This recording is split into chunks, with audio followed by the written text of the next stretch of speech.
बहुत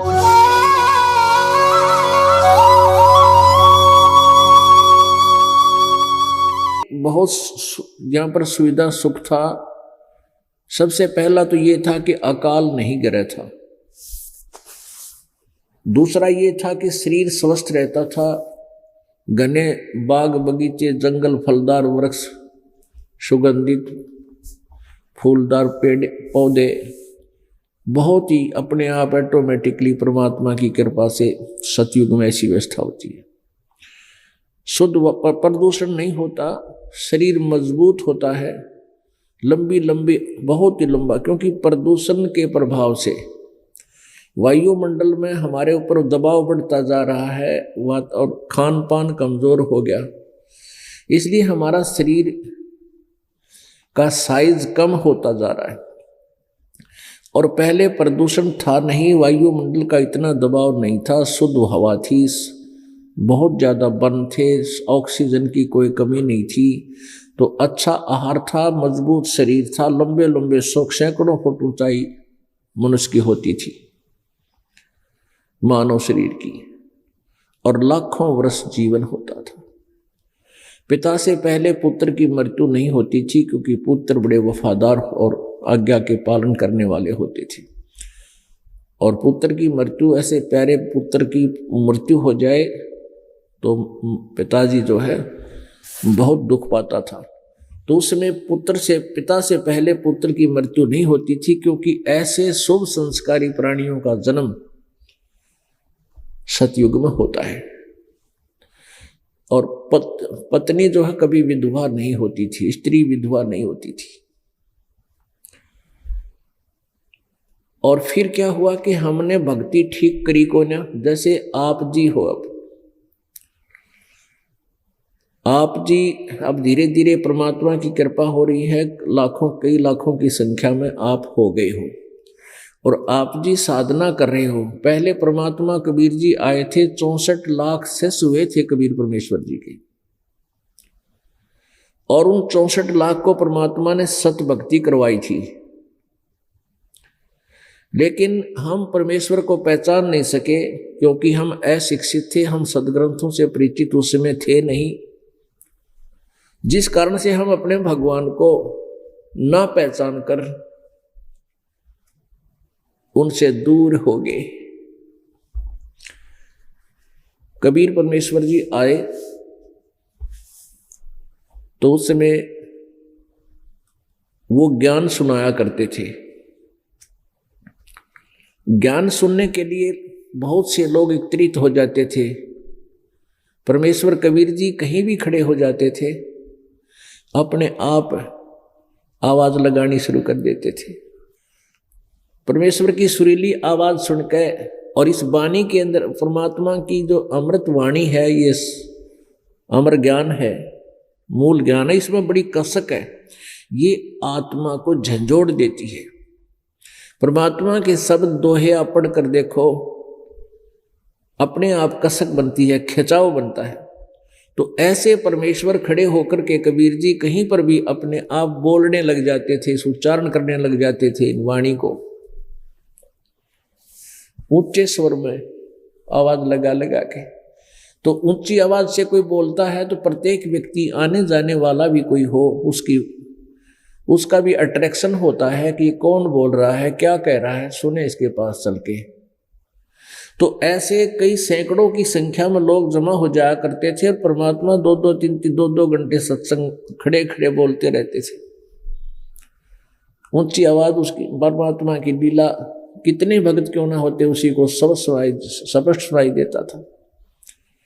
कुछ लोग तो उनकी कृपा से जो वहां एकत्रित होते थे, परमात्मा विशेषकर वहां जाते थे, जैसे कोई धार्मिक अनुष्ठान हो रहे हों, धार्मिक मेले लगते हों तीर्थों पर, मंदिरों के आसपास, तो वहां लोग दुखी जाते थे, मन्नत मानने जाते थे, और कोई 10-10 चक्कर लगा लेता था तो भी राहत नहीं मिलती थी, और परमात्मा के दर्शन मात्र से ही बहुत से स्वस्थ हो जाते थे। इस प्रकार मालिक की शरण में लोग आने लगे। एक ही अटेम्प्ट में, एक ही बार में 10-20 व्यक्ति सुखी हुए, उन्होंने अपने रिश्तेदारों को बताया, औरों को बताया, परमात्मा के चरणों में आने लगे।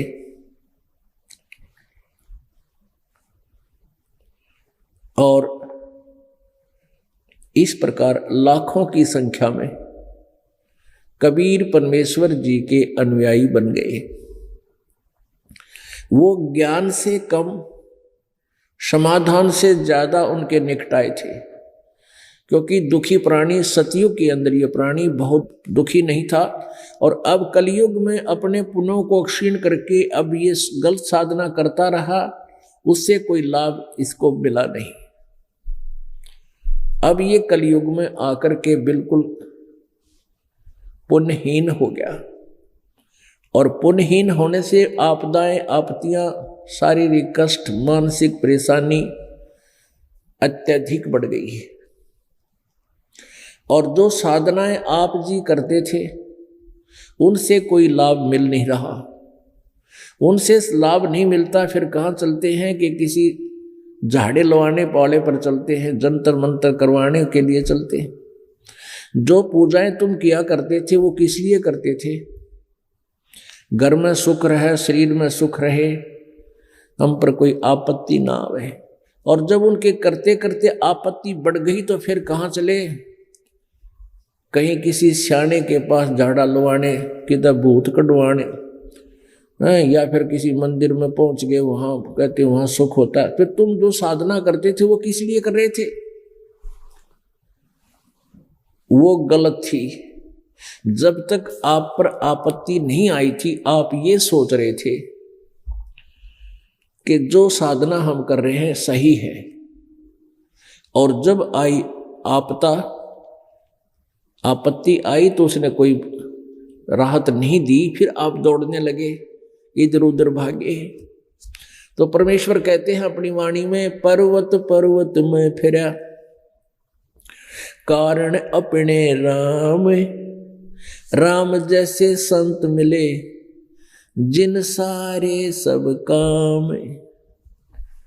यानी परमात्मा के लिए पर्वत पर्वत पर को जहाँ भी किसी ने बताया, जंगल में, झांखाड़ों में, गुफाओं में, मंदिरों में परमात्मा की खोज में गए, वहां कोई राहत मिली नहीं, तो संत मिले, जो परमात्मा जैसे संत मिल गए, और उन्होंने फिर सब सुख दिए, सब काम हमारे ठीक हुए, हमारे कार्य सिद्ध हुए। एक बार सिकंदर लोधी दिल्ली के बादशाह को एक भयंकर रोग हो गया, असाध्य रोग हो गया। उसने जंतर मंतर करवा लिए, अपने मुसलमान मौलवियों से, काजी और मुल्लाओं से, गुरु पीरों से, फक्कड़ फकीरों से, आसपास का कोई उन्होंने नहीं छोड़ा। फिर उसने इलाज भी खूब करवाया वैद्यों से। वैद्य को मुंह मांगा इनाम बोल दिया कि तू मुझे स्वस्थ कर दे, तू जो मांगेगा मैं तुझे इतना धन दे दूंगा, पैसे की कोई कंडीशन नहीं। अब सिकंदर लोधी को जलन का रोग था। जलन का रोग ऐसा होता है जैसे किसी के हाथ जल जाए अग्नि में, या गर्म चाय गिर जावे, दूध गिर जाए उबलता हुआ, उसके बाद जो पीड़ा होती है उसको जलन, ऐसी पीड़ा वाले रोग को जलन रोग बोलते हैं। और वो जलन रोग ऐसा होता है, ऊपर से कहीं जला हुआ नजर नहीं आता, लेकिन पूरे शरीर में ऐसी रह रह कर जलन, उसमें जलन होती रहती है, इतनी पीड़ा उसको होती है। इस कष्ट से सिकंदर लोधी दिल्ली के बादशाह सम्राट ग्रस्त थे। सभी वैद्यों को दिखाया, वैद्यों ने यहां तक कह दिया कि राजन, इस जो औषधि हम आपको दे रहे हैं ये जलती आग को भी बुझा सकती है। उन्होंने ऐसा करके दिखाया, बहुत तेज आग जलवा दी, और थोड़ी सी दवाई के छींटे एक कोने पर मारे, उसी की दवाई औषधि के ही जलने से उसमें से ऐसा वो निकला धुआं सा, और उसने सारी अग्नि को बंद कर दिया, बिल्कुल शांत कर दी। और कहते हैं राजन, आपके ऊपर ये असर नहीं कर रही है। तो वहां पर धार्मिक लोग भी बैठे थे, हिंदू पहुंचे हुए संत भी बुला रखे थे, मुसलमान पीर वहां विद्यमान थे ही। तो सभी ने ये कहा कि राजन, आपके ऊपर ना कोई जंतर मंतर, ना कोई आध्यात्मिक अनुष्ठान से राहत मिल रहा है, कोई असर नहीं कर रहा है, और न ही कोई औषधि काम कर रही है। ये आपका प्रारब्ध के कर्म का भोग है। आपके प्रारब्ध में लिखा है, इसको कोई नहीं मिटा सकता, ये तो आपको भोगना ही पड़ेगा। पुण्यात्माओं, दिल्ली का सम्राट, भारतवर्ष का राजा, जिसके पास किसी चीज की कमी नहीं थी, हर तरह से सुविधाएं प्राप्त थी, जिसको चाहे वैद्य को, जिसने भी जहां भी कहा उसी वैद्य को आदर के साथ वहां से बैठा कर लाए, लेकिन ऑल इन वेन, यानी सब निष्फल रहा। अब राजा भुगत रहा है अपने किए कर्म का, क्योंकि सिकंदर लोधी एक क्रूर राजा था। वो बहुत तंग किया करता था हिंदू वर्ग को मुसलमान पीरों के कहने से, और मुसलमान बनाया करता था हिंदुओं को बाई फोर्स। अब वो बहुत परेशान था उस समय। किसी ने कहा एक दिन कि आप जी के कष्ट का निवारण काशी में हो सकता है। वहां एक बड़े पहुंचे हुए महात्मा रहते हैं, कबीर नाम है उनका।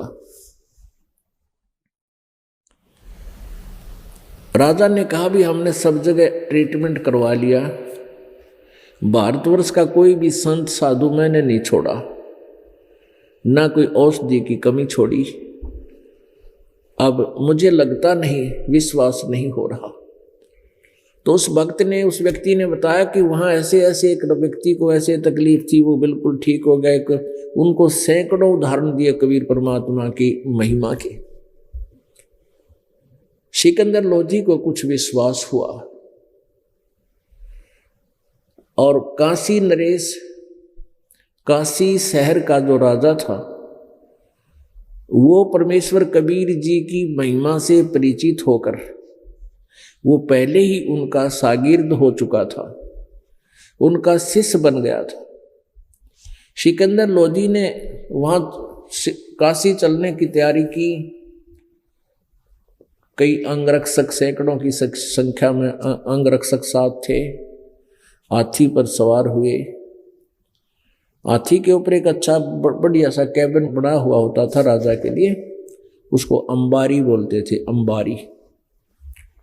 उसमें हाथी चलता है तो उस हाथी के चलने में कोई कष्ट नहीं होता, जैसे आजकल ये बढ़िया कार होती है ना, जिसमें बिल्कुल भी झटके ना लगे, ऐसा हाथी की इतनी प्यारी सवारी होती है। राजा उस पर बैठकर चलते थे, भले ही सफर समय लंबा लग जाता था। सिकंदर लोधी ने राजा दिल्ली के नरेश ना काशी के नरेश के पास संदेशा भिजवा दिया कि हम इस दिन बनारस पहुंच रहे हैं। अब काशी नरेश ने बहुत अच्छी व्यवस्था कर रखी रेस्ट हाउस के अंदर राजा को रोकने के लिए। राजा वहां पहुंचा, उनसे कुशल मंगल हुई, और पूरी मेज के ऊपर काजू, किशमिश, सेब, संतरे, पकौड़े, लड्डू, जलेबी, हलवा, पूरी, कचौरी, सारे मेज पर रखी। और नरेश ने, वीर सिंह देव बघेल नाम था काशी के नरेश का, वीर देव सिंह बघेल, उसको वीर सिंह बघेला कहा करते हैं, कहते हैं अपने संत भाषा में। तो वीर सिंह बघेल ने अर्ज की दिल्ली के बादशाह से, क्योंकि दिल्ली के सम्राट के अंतर्गत सभी छोटे छोटे राजा उनके अधीन हुआ करते थे। काशी के नरेश वीर सिंह बघेल ने कहा कि हे प्रभु, हे स्वामी जी, हे महाराज, जलपान कीजिए। अब सिकंदर लोधी मेज पर कुर्सी पर आकर बैठ गया और कहा कि वीर सिंह, मैं तेरे द्वारा किए गए इस आदर सत्कार से बहुत प्रभावित हूं, लेकिन मैं खा कुछ नहीं सकता। मेरे को बहुत भयंकर पीड़ा है और मैं यहां अपने ट्रीटमेंट के लिए आया, उपचार के लिए आया। अब काशी नरेश ने यानी वीर सिंह बघेल ने कहा कि आदेश करो महाराज। सिकंदर लोधी ने कहा कि यहां कोई कबीर नाम का कोई संत है और मैंने उनकी बहुत महिमा सुनी है। वीर सिंह, मैंने इस भारतवर्ष के कोई भी वैद्य को नहीं छोड़ा है, सबसे ट्रीटमेंट उपचार करवा लिया, मुझे कोई राहत नहीं मिली और जंतर मंत्र भी संतों से बहुत करा लिए। सभी ने ये कह दिया कि तेरे प्रारब्ध का कष्ट है, तेरे शरीर के साथ ही अंत होगा। लेकिन एक भक्त ने बहुत से उदाहरण दिए। यहाँ के कबीर नाम का कोई संत है और उसने कई हजारों की संख्या में लोगों को बहुत भयंकर पीड़ाओं से, रोगों से मुक्त कराया है। क्या आप जानते हो उसको? इतना कहते ही वीरदेव सिंह बघेल की आंखों में आंसू आ गए और कहा कि राजन, आप ठीक ठिकाने आ गए, आप सही स्थान पर आ गए हो, अब आपका कष्ट नहीं रहेगा। अब वीर सिंह के मुंह से ये बात सुनकर सिकंदर लोधी ने कहा कि वीर सिंह, तेरे मुंह की बात सफल हो, रब करे, अल्लाह करे तेरे मुंह की बात सफल हो और इस महापुरुष से मेरा जो है ना दुख निवारण हो।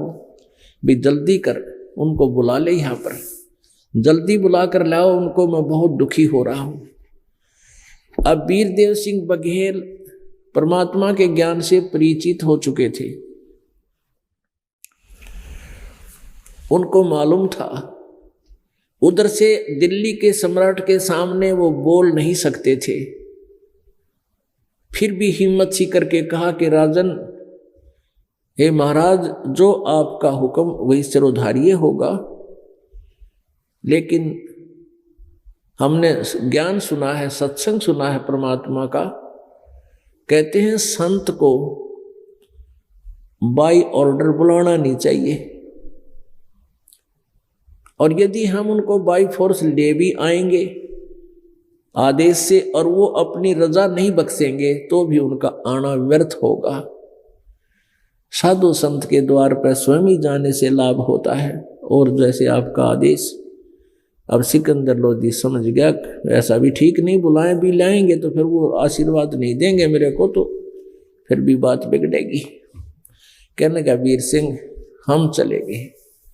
जब हम 800 किलोमीटर आगे हैं दिल्ली से, उनके आश्रम में भी चलेंगे। वीर सिंह बघेल को पता था,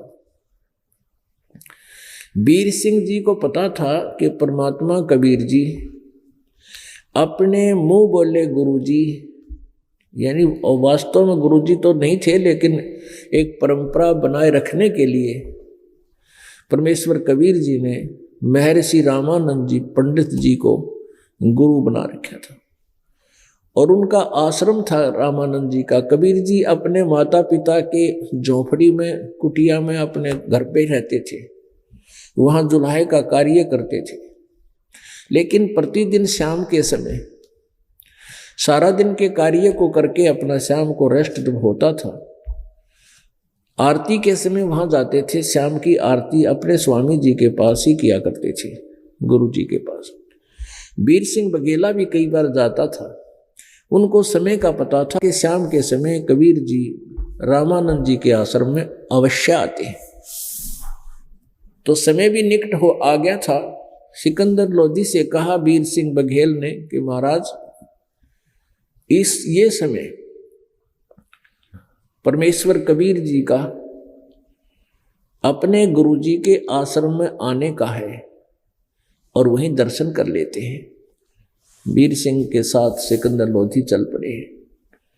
सिकंदर लोधी के साथ उनका एक धार्मिक गुरु शेख तकी भी काशी पहुंचा था, लेकिन वो शेख तकी रेस्ट हाउस में ही रह गया था, सिकंदर लोधी के साथ नहीं गया था।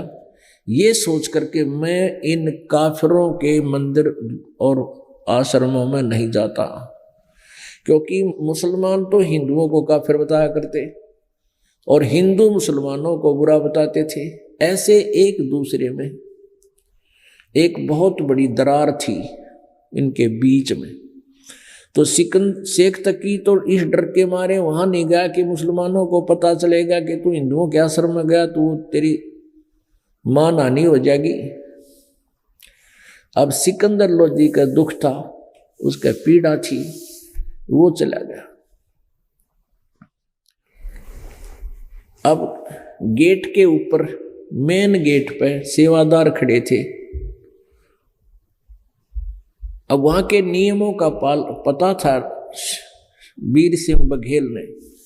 उसने सेवादारों से पूछा, जो पौलिया थे, पहरे गेट कीपर थे, उनसे पूछा कि साहब कबीर परमेश्वर जी आ गए हैं क्या? तो उन्होंने बताया कि आने वाले हैं, आए नहीं हैं। वीर सिंह बघेल ने फिर कहा कि आप स्वामी रामानंद जी से पूछिएगा, आज्ञा लेके आइएगा कि दिल्ली के बादशाह सिकंदर लोधी सम्राट आए हैं और आप जी के भी दर्शन करना चाहते हैं और कबीर जी से कुछ अपना रोग निवारण करने के लिए फरियाद करना चाहते हैं। जब तक कबीर परमेश्वर जी आवे वो आप आश्रम में विश्राम करना चाहते हैं। अब सेवादार कहने लगे आप यहीं रुकिएगा, मैं आता हूं। सेवादार गया, उसने स्वामी रामानंद जी, क्योंकि आश्रम छोटे हुआ करते थे 500-400 वर्ग गज में, और वहां साथ ही गेट के अंदर ही कोने में उनका आसन लगा हुआ था। गेट से पार होते ही साइड में, और वहां बैठे व्यक्ति की आवाज बाहर ज्यों की त्यों सुनाई देती थी। सेवादार ने फरियाद की, अर्ज की कि हे ऋषि जी, हे महाराज जी, आपसे दिल्ली के बादशाह सिकंदर लोधी मिलना चाहते हैं, आपके दर्शन करना चाहते हैं, और उन्होंने कबीर जी से विशेष काम है, इसलिए जब तक वो आए आपके यहाँ आश्रम में प्रवेश चाहते हैं। अब रामानंद जी ने वहीं से कड़क आवाज में कहा कि इन काफिरों के लिए इस आश्रम में कोई स्थान नहीं है, मुसलमानों के लिए इस आश्रम में कोई स्थान नहीं है, कहो उसके वो बाहर खड़ा रहे और बाहर ही कबीर से मिल ले। अब सिकंदर लोधी ने सुन लिया अपने कानों भी, तभी वो सेवादार भी आ गया। सेवादार ने बताया कि मैंने अर्ज की थी लेकिन स्वामी जी ने मना कर दिया। कारण क्या है? कि कारण ये है कि वो मुसलमानों के दर्शन नहीं करते और इस आश्रम में मुसलमानों के लिए प्रवेश निषेध है। अब पुण्यात्माओं कहते हैं, तप से राज मदमानम जन्मती सिरे शुक्र समानम। तप से राजा बनता है और तमोगुण होता है वो, फिर राजा में फिर अभिमान बहुत होता है, वो इस तरह के शब्द सुन नहीं सकता। उसी समय उसमें वही करड़ाई छागी और अपने आप महसूस किया कि मैं दिल्ली का सम्राट, मेरे सामने किसी की बोलने की हिम्मत नहीं। और ये 2 कौड़ी का संत एक छोटे से आश्रम में बैठा है और आज इसने मेरी बेइज्जती की है। जब ये मेरी बेइज्जती कर सकता है तो और मुसलमानों के साथ ये कैसा सलूक करता होगा। आ गया फिर राग द्वेष, जो कहते हो। उसी समय निकाली तलवार और चल पड़ा। फिर किसकी, वो तो एक पुण्यात्माओं के लिए होता आश्रम में, भाई हाथ जोड़ के कहीं अंदर नहीं जाना, राजा आके बकवाद करे, फिर उसका आगे के चाल है। अब चल गया अंदर। ऊपर आसन पर विराजमान थे रामानंद जी, जाते ही तलवार से उनकी गर्दन काट दी। कि काफिर तू है या हम हैं। जब अब ये मन जो है बड़ा उस्ताद है, गलती करवा देता है एक बार तो, और गलती करके ये तो भाग जाता है, फिर आत्मा रोती है। अब वो स्वामी जी की हत्या करके पछतान लग गया, कहने लगा वीर सिंह देख मेरे कितने उल्टे कर्म हैं, आया था दुख निवारण कराने के लिए, संत को मार के यो पाप और बढ़ा लिया मैंने, संत की हत्या करके। और अब कबीर जी मेरी एक नहीं सुनेंगे क्योंकि उनके गुरु जी की हत्या होगी। अब वीर सिंह चल वापस चलते हैं, बड़ा दुर्भाग्य है मेरा, अब आजीवन कष्ट उठाना ही पड़ेगा। इतने कहते हुए आश्रम से बाहर निकले थे, सामने से परमेश्वर कबीर जी आ रहे थे। अब जो ही वीरदेव सिंह बघेल की नजर पड़ी कि प्रभु आगे गुरुजी आ गए हैं, उन्होंने वहीं रेत में लौटकर, रेते में ऐसे ही कच्चे स्थान पर, और गुरुजी के चरणों में दंडवत प्रणाम किया समेत मुकुट के। अब उधर से सिकंदर लोधी फंस गया कि ईब जय मैंने इनके पैर नहीं पकड़े, प्रणाम नहीं किया, तो ये अब तुझे माफ नहीं करे और शराप दे देगा, तो बहुत सिद्ध पुरुष बताते हैं। और उधर से गलती कर रखी तो दंडवत प्रणाम सिकंदर लोधी ने भी किया, और परमात्मा झुके और दोनों के सिर पे आशीर्वाद भरा हाथ रखा और कहा, हे दो नरेश, दो बादशाह, आज इस दास के पास कैसे पहुंचे? ऐसे सिर पे हाथ रखकर ये शब्द बोले थे प्रभु ने। उसी समय सिकंदर लोधी की जो पीड़ा थी, जलन का रोग था, वो कति छू मंत्र हो गया, समाप्त हो गया। अब सिकंदर लोधी चरणों को पकड़कर बुरी तरह रोने लगे और कहने लगे, अक्षमा करो परवरदिगार, माफ करो मालिक, मैं बहुत पापी प्राणी हूं। क्योंकि परमात्मा संत के सामने ये मन चला जाता है, दूर भाग जाता है। आत्मा भगवान की अंश है, इसमें दया होती है, अभिमान नहीं है इसके अंदर। अभिमान तो इसमें मन ने पैदा कर रखा है, और मन को मारने के लिए परमात्मा ने विधि बताई है। जब ये मन समाप्त हो जाएगा, आत्मा विनम्र हो जाती है।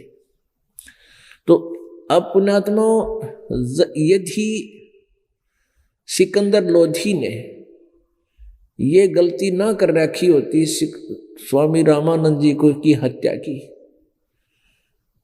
तो वो दंडवत प्रणाम नहीं करता, क्योंकि राजा में अभिमान बहुत होता है। अब कबीर जी ने एक तीर से दो शिकार करे। एक तो उसको नरम बनाना था ताकि परमात्मा उसको अपना आशीर्वाद देकर उसको स्वस्थ कर सकते, और उधर से उसके मन की फड़क निकालनी थी। जब तक आप जी को ये विश्वास नहीं होगा कि ये संत पूरा है और आपके, तो आपकी भक्ति चलेगी नहीं। आपके मन में दोष व्याप्त रहेंगे, आपके मन में कोई ना कोई उछल कूद बनी रहेगी जो परमात्मा के लाभ से वंचित रखती है। जब आप जी को ये सिद्ध करने के लिए कि जो संत है ये सही है, सही मार्गदर्शन कर रहा है, तो दास आपको बहुत ढेर सारे प्रमाण देता है। और परमात्मा कबीर जी की कृपा से आपको सुख भी मिलता है, आपके कष्ट भी निवारण हो रहे हैं। तो आपको विश्वास हो जाएगा कि इस स्थान के अतिरिक्त तो कहीं पर भी इस पृथ्वी पर सुख स्थान नहीं है। तो तभी आपकी भक्ति और गहरा आवेगी और ज्यादा लाभ मिलेंगे। तो ऐसे ही परमात्मा कबीर जी ने सिकंदर लोधी के हृदय में ये जचाना था कि ये परमात्मा खड़े हैं सामने। इसलिए रामानंद जी का उन्हें सिर काट तो दिया, अब उनके सामने उसके साथ क्या लीला करके उनको और दृढ़ किया। परमात्मा ने पूछा, आप कैसे आना हुआ, क्या काम था मेरे से? सिकंदर लोधी ने कहा, जिस कार्य के लिए ये आया था दास आपके पास, वो कार्य तो मालिक आपने हाथ रखते ही कर दिया मेरा, लेकिन मैं नीच प्राणी हूँ, मेरे से एक बहुत बड़ी गलती होगी, शायद आप अक्षमा नहीं करोगे। ये कहकर फिर बुरी तरह रोने लगा, चरण छोड़े नहीं। परमात्मा ने कहा, भाई अक्षमा कर दिया, बोल क्या बात है। कबीर परमेश्वर जी ने कहा कि बोल क्या बात है, मैंने माफ कर दिया। कि नहीं, मैंने ऐसा जुल्म कर दिया है, आप मुझे फिर श्राप दे दोगे, मैं फिर दुखी हो जाऊंगा। परमात्मा बोले, भाई आम के पेड़ के कांटे नहीं होया करते, आम का पेड़ तो सुख दिया करे, बढ़िया मीठे फल, फिर छाया है। और दूसरी वहां पर बात नहीं, हमारे पास शराब नहीं है, बोल क्या बात है। कहा, प्रभु मैंने ऐसे ऐसे सारी कहानी बताई। हमने गेट पर से सेवादार से प्रार्थना की कि जब तक आप आओगे तब तक हम आश्रम में विश्राम चाहते हैं, प्रवेश चाहते हैं। लेकिन रामानंद जी ने बहुत अपशब्द कहे, और जिस कारण से मैंने गुस्से में आकर के उनकी हत्या कर दी।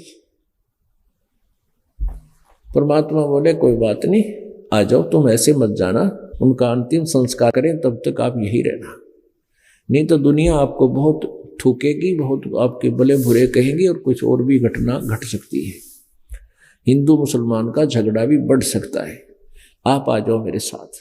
परमेश्वर आगे आगे चल पड़े, ये दोनों राजा पीछे पीछे चल रहे हैं।